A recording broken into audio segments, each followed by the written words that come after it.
चले रोल। सबसे पहले मैं आज की इस प्रेस कॉन्फ्रेंस के लिए आए हुए सभी पत्रकार साथियों का आभार व्यक्त करता हूं और आपका हार्दिक स्वागत करता हूं कि आप लोगों ने आपका कीमती वक्त निकालकर आज हमारी बात जनता के माध्यम आपके माध्यम से जनता तक पहुंचाने के लिए आपने अपना वक्त दिया। आज ये प्रेस कॉन्फ्रेंस बुलाने की वजह जनता के बीच 3 अहम मुद्दों को लेकर हम आज जाने जा रहे हैं। आज इस प्रेस कॉन्फ्रेंस में हम 3 प्रमुख विषयों पर अपनी बात रखेंगे। जैसा कि हाल ही में हमने देखा कि वक्फ अमेंडमेंट बिल 2024 मोदी सरकार ने हाल ही में लोकसभा के अधिवेशन में इंट्रोड्यूस किया, उसको प्रपोज किया। अगर हम वक्फ का जो कॉन्सेप्ट है, उसका जो डेफिनेशन है, उसे अगर समझेंगे, वो ये है कि मजहब इस्लाम में वक्फ का मतलब एक एसेंशियल रिलीजियस प्रैक्टिस है जो कि मजहब के नाम पर अल्लाह के लिए अपनी जायदाद, अपना माल परमानेंटली ताहयात इस जायदाद को अल्लाह के लिए वक्फ करना, दान करने का मतलब वक्फ होता है। और इसी को लेकर मोदी सरकार ने वक्फ अमेंडमेंट बिल 2024 को लोकसभा में इंट्रोड्यूस किया। ये वक्फ अमेंडमेंट बिल 2024 को मैं आप लोगों के माध्यम से बताना चाहूंगा कि हम लोग इसका पुरजोर इसकी मुखालिफत करते हैं और इसका विरोध करते हैं। और हम इसका विरोध क्यों कर रहे हैं, ये आने वाले वक्त में हम आपके सामने बात रखेंगे। दूसरा अहम विषय हम लोग आप लोग के सामने जो रखने वाले हैं वो ये है कि इसके विरोध के लिए हमारे आने वाले वक्त में क्या हमारे स्टेप्स होंगे, क्या हम करने जा रहे हैं और इसके आगे की हमारी रणनीति क्या होगी। पहला जो अहम विषय है, वक्फ अमेंडमेंट बिल 2024 का विरोध क्यों। जैसा कि आप सब जानते हैं, वक्फ अमेंडमेंट बिल 2024 एक असंवैधानिक, अनकॉन्स्टिट्यूशनल और मुस्लिम विरोधी बिल लाया गया। हम इसे असंवैधानिक इसलिए कह रहे हैं क्योंकि इसका जो संगठन है, इसका जो कंपोजिशन होगा, वो ये कहता है कि वक्फ अमेंडमेंट बिल ये कह रहा है कि वक्फ बोर्ड में और सेंट्रल वक्फ काउंसिल में नॉन मुस्लिम भाई और बहन कोई भी इसका मेंबर या चेयरमैन बन सकता है। ये सरासर article 16 sub clause 5 Indian constitution के विरोध में है। मैं आप लोगों के सामने आर्टिकल 16 सब क्लॉज 5 पढ़कर सुना दूं, जो क्लियर कहता है कि Indian constitution allows laws to stipulate that certain offices related to religious or denominational institutions must be held by persons professing a particular religion or belonging to a particular denomination। इसका खुला मतलब यह है कि कोई भी धार्मिक संस्था में उसी धर्म के लोग उसके मेंबर होना चाहिए। लेकिन यह बिल दूसरे समाज के लोगों को मेंबर या चेयरमैन बनाकर संविधान का विरोध करता है, संविधान के इस अनुच्छेद 16 सब क्लॉज 5 का उल्लंघन करता है। अगर हम पूरे देश में देखेंगे, जितने धार्मिक संस्थाएं हैं, ये तमाम धार्मिक संस्थाओं में, चाहे आप तमिलनाडु, कर्नाटका, पंजाब, हरियाणा, इन तमाम जगहों पर अगर आप देखेंगे, हिंदू एंडाउमेंट जो ट्रस्ट है, सिख एंडाउमेंट ट्रस्ट है, या हमारे हिंदू भाइयों के जितने जो 4 अहम धाम हैं, चारों धामों में ये खुले तौर पर कहा गया कि किसी भी दूसरे समाज का व्यक्ति इसका सदस्य, इसका चेयरमैन नहीं हो सकता। ये बात सही भी है, लेकिन ये सिर्फ मुसलमानों के साथ नाइंसाफी क्यों कि हमारे वक्फ बोर्ड में हमारे लिए वक्फ काउंसिल बनाई जाती है, ये हमारा धार्मिक मामला है, ये हमारा मुस्लिम पर्सनल लॉ का मामला है, लेकिन उसके बावजूद हमारे वक्फ बोर्ड में ये कहते हैं कि नॉन मुस्लिम भी आपका मेंबर या आपका चेयरमैन होगा। ये सरासर संविधान के विरोध में सिर्फ आर्टिकल 16 का ही खिलाफ नहीं हो रहा है, बल्कि आर्टिकल 25 का भी उल्लंघन हो रहा है। आर्टिकल 25 का उल्लंघन किस तरह होता है? आर्टिकल 25 कहता है कि हर व्यक्ति, हर नागरिक को अधिकार है अपने धर्म को मानते हुए उस पर चलने का, उसका प्रचार करने का, प्रसार करने का। जब हमारा धर्म हमें इजाजत देता है कि हम हमारी नमाज, रोजा, ज़कात, हमारा दान, जो कुछ है अल्लाह के लिए, अगर कोई जमीन जायदाद वक्फ करते हैं तो ये हमारे मजहबी मामला है, इसमें सरकार दखलंदाजी नहीं कर सकती। उसी तरीके से आर्टिकल 26 का भी इसमें उल्लंघन हो रहा है। आर्टिकल 26 क्लियर कहता है कि कोई भी धार्मिक संस्था पर उसी समाज के लोग वहां पर बैठेंगे और उसी को वो लोग मैनेज करेंगे। तो हमने जिस तरह आप लोगों के सामने बताया कि ये असंवैधानिक है, और दूसरी वजह हम इसका विरोध जो कर रहे हैं वो ये है कि समाज में इससे जो सामाजिक सलोखा है वो बिगड़ जाएगा। आपस में मतभेद क्रिएट करने का काम ये सरकार कर रही है, और किसी तरह मुस्लिम कब्रिस्तान, ईदगाह, मस्जिदे, मदरसे जैसे हमारी धार्मिक संस्थाओं पर सरकार की नजर है, और हमारा आरोप है कि हो सकता है सरकार हमारे मस्जिदें, हमारी ईदगाह की जमीन, कब्रिस्तान की जमीन भी हड़पना चाहती है, और अपने दोस्तों को ये जमीनें बेचने का इनका इरादा तो नहीं है, ऐसा हमारा इन पर आरोप है।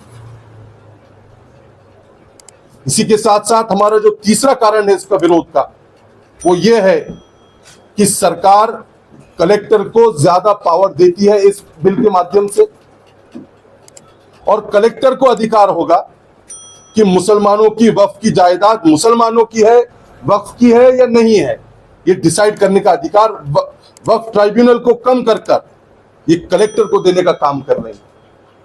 वक्फ का जो पूरा संगठन है उसे डाइल्यूट करके, उसे खत्म करके मुस्लिम पर्सनल लॉ बोर्ड में मदाखलत करने का काम ये सरकार कर रही है। इसकी हम कड़ी निंदा करते हैं और कड़ा विरोध करते हैं। एक आखिरी अहम बात जो अब तक बहुत लोगों के सामने नहीं आई वक्फ अमेंडमेंट बिल के बारे में, वो ये है कि वक्फ अमेंडमेंट बिल सरकार ने,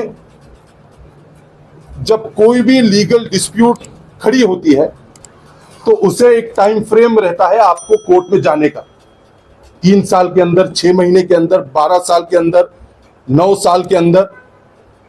लेकिन वक्फ अमेंडमेंट बिल 2024 में लिमिटेशन पीरियड ही हटा दिया है। अगर आपकी 100 साल पुरानी वक्फ की कोई ईदगाह की जमीन होगी तो वो 100 साल पुरानी की हुई वक्फ की जमीन को कोई भी आदमी आज उठकर कहेगा कि ये हमारी जगह है, इस पर स्टे दे दीजिए, इसका यूजेज बंद हो जाए। तो ये सरासर मुसलमानों की जमीनों पर सरकार बुरी नजर ताक कर बैठी है, और इसके लिए हमारा लाए अमल तैयार होना बहुत जरूरी है।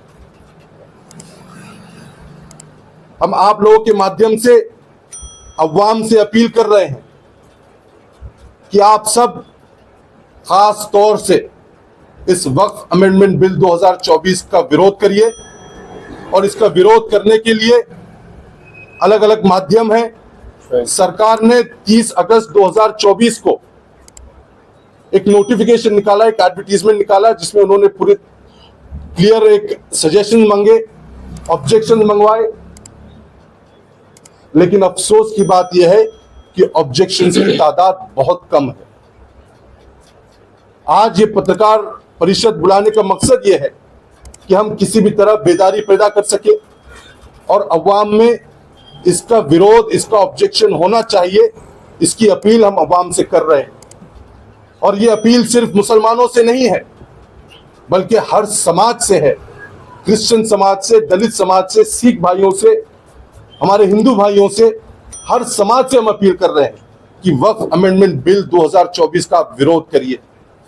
इसका मुख्य कारण यह है कि अगर आप इस बिल का विरोध आज नहीं करेंगे तो आज मुसलमानों की बारी है, कल सिख भाइयों के गुरुद्वारों की जमीन पर सरकार नजर दागेगी, फिर उसके बाद हमारे हिंदू भाइयों के मठों पर इनकी नजर होगी। तो ये सरकार किसी भी तरीके से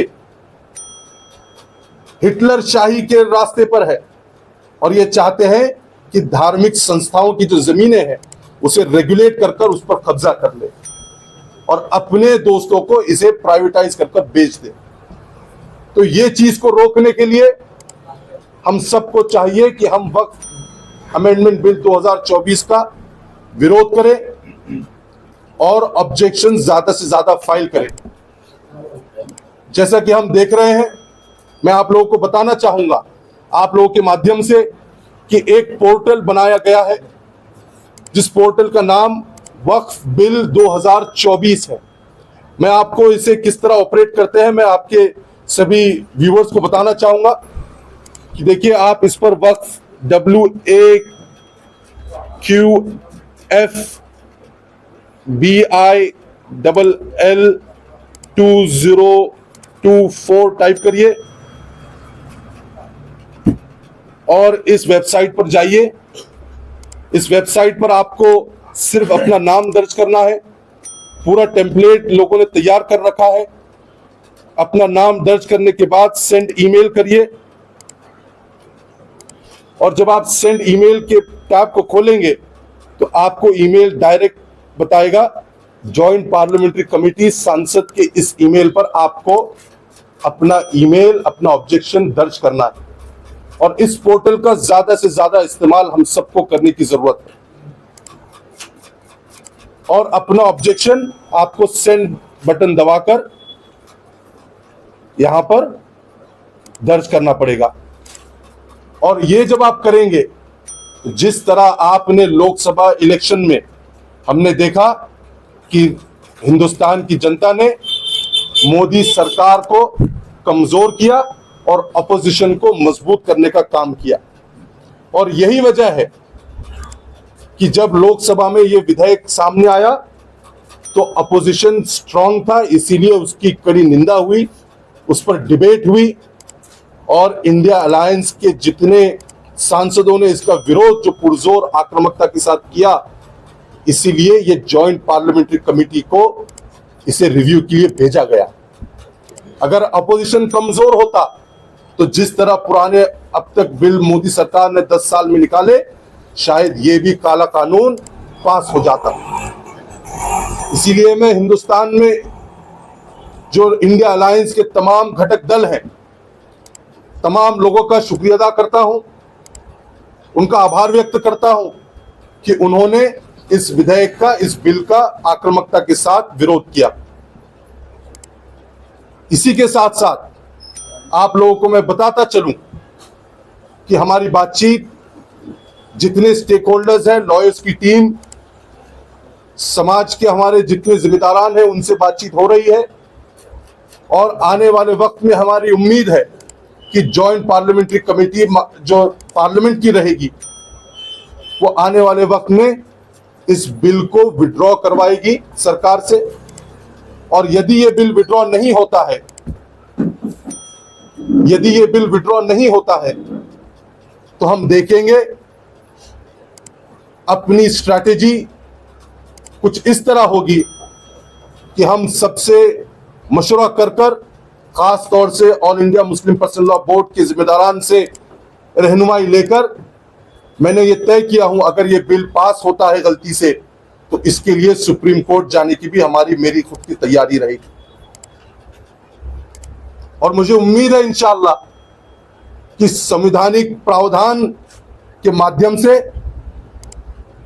ये बिल टिक नहीं पाएगा, कॉन्स्टिट्यूशनली ये सक्सेसफुल नहीं होगा और हिंदुस्तान की अदलिया इस बिल को रोकने का काम करेगी।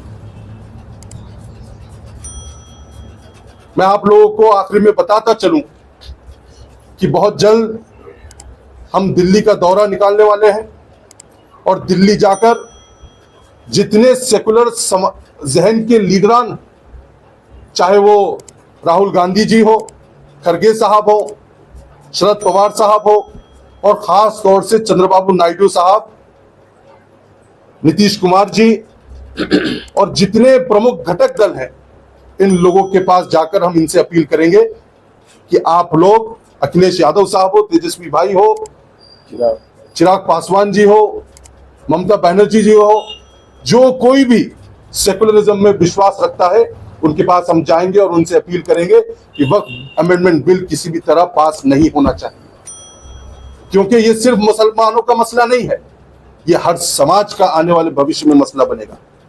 इसीलिए हमारी आप सबसे अपील है, जनता से अपील है कि इसका विरोध करिए। इसका विरोध आप ईमेल के द्वारा कर सकते हैं, जिस तरह मैंने बताया, आप लेटर लिख सकते हैं, उसका एड्रेस वेबसाइट पर है, वो भी हम आपको प्रोवाइड कर देंगे। इसी के साथ साथ आप फैक्स भी कर सकते हैं और वक्त पड़ने पर लोकशाही मार्ग से अमनो अमान के साथ सड़क पर भी आंदोलन खड़ा करने की आवश्यकता पड़ी तो हम वो भी करने के लिए तैयार रहेंगे। हम लोगों ने 4 जून 2024 को देश में जो लोकसभा के रिजल्ट आए, उसके बाद से देश की फिजा बदल चुकी है और जो सरकार आज बैठी हुई है, ये मोदी सरकार, ये फासिस्ट ताकतें, ये बौखलाई हुई है और आने वाली विधानसभा की तैयारी में ये लगकर वक्फ अमेंडमेंट बिल जैसे कानूनों को लाकर सिर्फ यही कानून नहीं लाया जा रहा है, बल्कि ऐसे एलिमेंट, ऐसी पॉलिसीज, ऐसे स्टेटमेंट लगाए जा रहे हैं जिसके जरिए समाज में हिंदू मुस्लिम एकता को धक्का लगे। हाल ही में हमने देखा, इसी का एक उदाहरण, एक भोंदू बाबा रामगिरी हमारे नबी करीम मोहम्मद सल्लल्लाहु अलैहि वसल्लम पर अपशब्द कहता है, गलत सलत कहता है। हमारी सरकार को चेतावनी है कि हम सब बर्दाश्त कर सकते हैं, लेकिन हमारे नबी करीम मोहम्मद सल्लल्लाहु अलैहि वसल्लम पर कोई भी अगर बेहुरमती करेगा तो वो बर्दाश्त नहीं किया जाएगा। मुसलमान ही नहीं बल्कि हर समाज मोहम्मद सल्लल्लाहु अलैहि वसल्लम की इज्जत करता है और आप इस तरह बात करके सिर्फ मुसलमानों के ही दिल को ठेस नहीं पहुंचा रहे, बल्कि हिंदुस्तान की जो एकता अखंडता है उसको ठेस पहुंचाने का काम कर रहे हैं। उन्हीं का एक टट्टू छोटा नीतीश राणे भी कहता है कि मुसलमानों को हम घुसकर मारेंगे। मुझे यह समझ नहीं आ रहा है कि महाराष्ट्र में सरकार है या नहीं है, लॉ एंड ऑर्डर की परिस्थिति क्या चल रही है, क्या महाराष्ट्र की पुलिस सोई हुई है, क्या इन्हें यह समझ नहीं आ रहा कि हेट स्पीच दी जा रही है, मारने की बात हो रही है। महाराष्ट्र के डायरेक्टर जनरल ऑफ पुलिस से मेरी अपील है कि आप सुप्रीम कोर्ट की गाइडलाइंस को पढ़िए, हेट स्पीच के बारे में जो कहा गया उसे पढ़िए और पढ़कर इन दोनों को जेलों की सलाखों के पीछे डालने की हमारी मांग है। और अगर ये नहीं होगा तो आने वाले वक्त में लोकशाही मार्ग के साथ आंदोलन खड़ा किया जाएगा। हमने हाल ही में एक हादसा देखा, वो हादसा ये था कि एक बुजुर्ग को 40 गांव के हमला किया जाता है, उन पर एक शक के बिना पर माना जाता है। महाराष्ट्र की संस्कृति शर्मिंदा हुई। ये सारे जो कारनामे हो रहे हैं, ये सरकार के प्री प्लान कारनामे, ऐसा हमारा खुला आरोप है। और ये बौखलाए हुए हैं, इन्हें लगता है कि ये सरकार में नहीं आने वाले हैं। और ये बात सही है कि आने वाले वक्त में महाराष्ट्र की सरकार बदल रही है, फिजा बदल रही है। और सेकुलर जमातें इंशाअल्लाह मजबूत होगी, जिसके जरिए हिंदुस्तान का संविधान बचाया जा सकता है, ऐसी हमारी उम्मीद है। मैं सियासी बात नहीं करना चाह रहा हूं, लेकिन इन लोगों पर कार्रवाई होना बहुत जरूरी है, ऐसी हमारी मांग है। और इसी के साथ साथ हम देख रहे हैं कि आने वाले वक्त में ईद मिलादुन नबी का भी मौका है, गणेश चतुर्थी का भी त्योहार मनाया जा रहा है। ऐसे मौके पर कुछ ताकतें अमन व अमान को धक्का लगाने का काम कर रही है।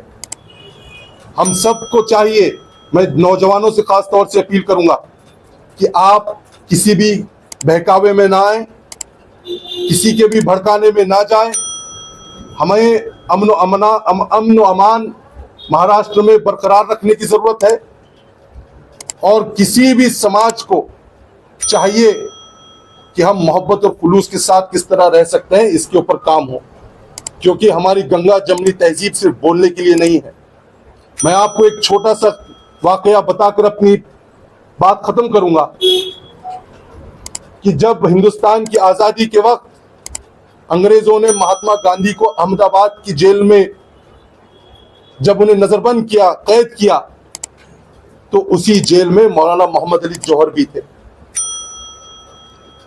और अक्सर हुआ यह करता था कि तहज्जुद के वक्त जब मौलाना आराम करते थे तो उन्हें उठाने के लिए, तहज्जुद के लिए महात्मा गांधी उठते और कहते, मौलाना आप उठिए, तहज्जुद का वक्त हो चुका है, उठिए, नमाज पढ़िए और मुल्क के लिए, आजादी और अमन के लिए दुआ करिए।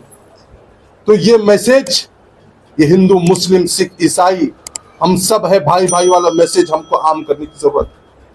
और इसी मैसेज के साथ हम अपील कर रहे हैं कि महाराष्ट्र में अमन अमान बरकरार रहे, मोहब्बत और खुलूस हिंदू मुसलमानों में बरकरार रहना चाहिए, तो ही हमारा विकास हो सकता है। वरना ये फासिस्ट ताकतें महाराष्ट्र को ही नहीं बल्कि देश की लोकशाही और संविधान को खतरे में डालने वाली है। इतना ही कहकर मैं अपनी बात खत्म करूंगा। आपके पास अगर कोई सवाल होंगे तो आप पूछ सकते हैं। कमाल फारूकी साहब है, ईसा हाजी साहब है, जमीतुल कुरैश के अफसर बेग साहब है, काजी शारिक साहब है, सैयद अजमतुल्लाह साहब है, अहमदुल्लाह साहब है, अकरम भाई है, अकरम शाह साहब है, निसार अहमद साहब है, काजी शकील साहब है, अब्दुल माजिद है। लिख रहे आप, लिख